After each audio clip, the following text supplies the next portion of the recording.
ससुर जी की नीची रे बखरिया बायरिया नाही लागे बायरिया नाही लगई हो राजा। ससुर जी की नीची रे बखरिया बायरिया नाही लागे बायरिया नहीं लगई हो राजा। ससुर जी की ऊंची रे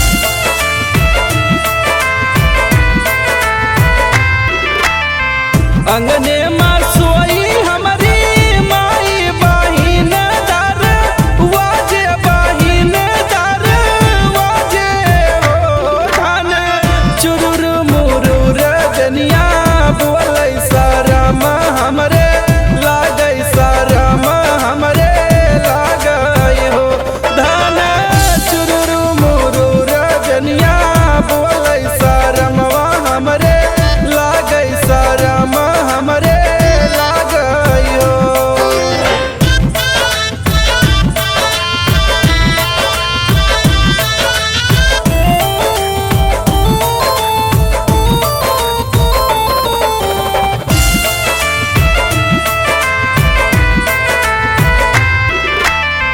जो हम होबे अपने बाबा बेटी आऊरो से माई बेटी आऊरो से माई बेटी हो राजा।